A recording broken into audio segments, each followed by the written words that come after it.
A common and really important question: how to discipline your child with love.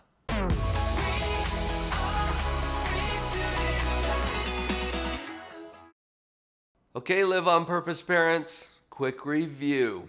What is your job? Think about this. You don't have to think about it very long, do you? Your job as a parent is to love them no matter what and even if. Disciplining with love? You know what? I don't even think that it's truly discipline unless it's done with love.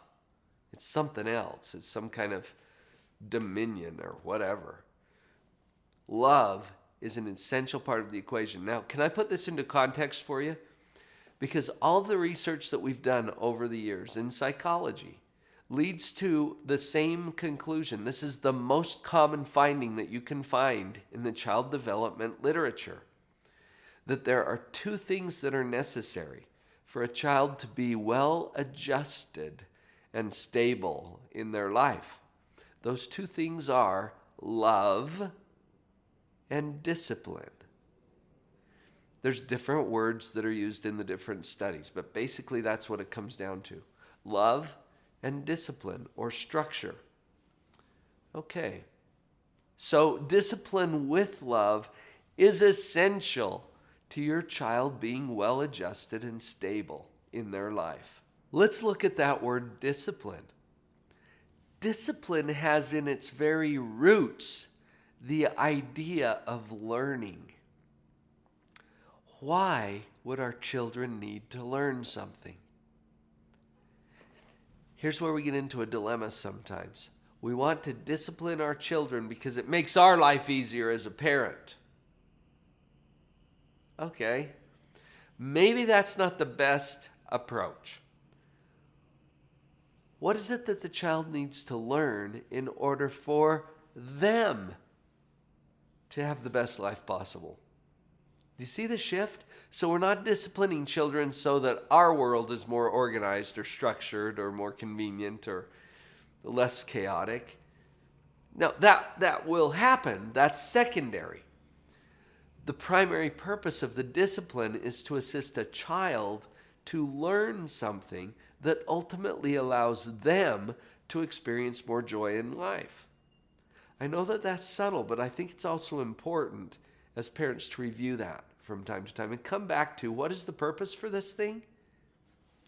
It's about that child. It's not about us. We've been talking philosophy, and I know you get the philosophy. The philosophy is important because that's what drives the practical application. Let's get practical for a moment about discipline in love and give you some strategies. Now, if you take the love out, these are just manipulations. So it really turns into effective discipline when you do it in the context of love. Stay with me on that. When you're giving your child a task to accomplish, give them two choices. Now, there's always 3 or 4 choices and others that they could make up on their own. But I'm talking about 2 specific choices.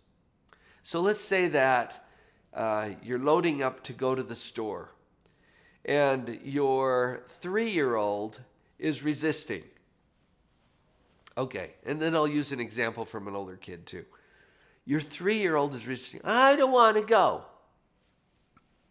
Let's give him 2 choices. Sweetie, you can come out to the car on your own 2 feet, or you can come on mommy's 2 feet. Which one would you prefer? Okay, now, notice this, there's something important about these 2 choices. You're okay with both of them. Honestly, if you give your child 2 choices and you're okay with one but not the other, which one are they going to pick? I know. It kind of rolls that way, doesn't it? If you're okay with both of them, then it doesn't matter. And you just took yourself out of the equation. What I think is not important. I'm okay with either choice. You pick one of these. You're okay with both of them. Now, they're going to try to choose door number 3, aren't they? Oh, I don't want to do either of those. Okay, So here's the other important thing about these two choices. You control one of them. One of them you can enforce 100%. You don't need their buy-in. You don't need their cooperation. You control it 100%.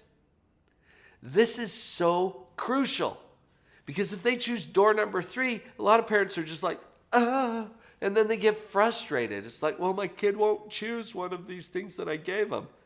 That's because you can't control one of them. You get in control of one of the choices, and then chances are they're going to pick the other one because kids really love to have control over their own life. But whether they do or they don't, you're okay with either choice and you can enforce one. That one becomes the default. Okay, you got this?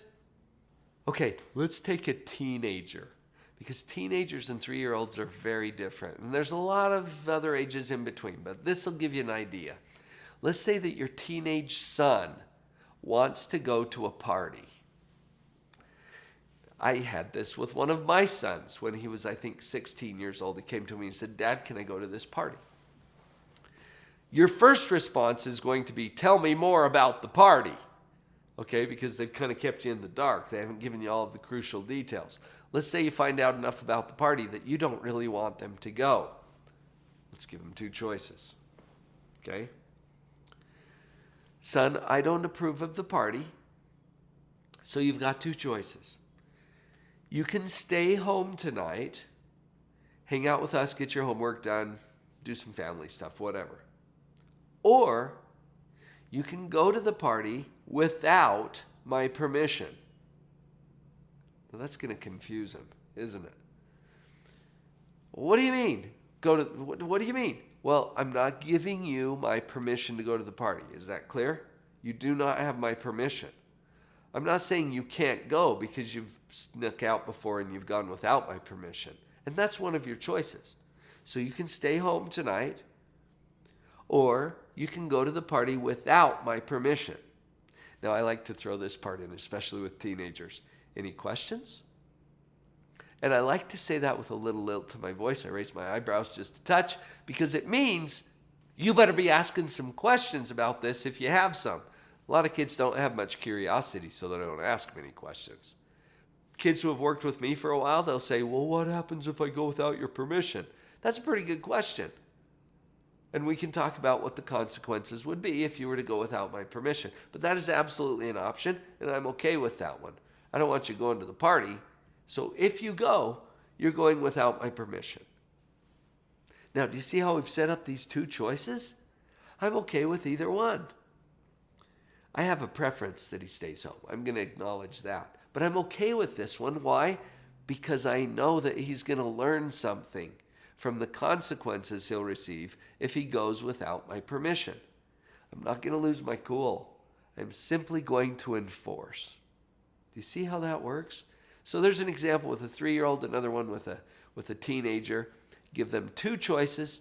You're okay with either choice, and you control one of them. Give that a try. I hope you're finding these videos helpful. Thank you so much for being here. I love our Live on Purpose parenting community.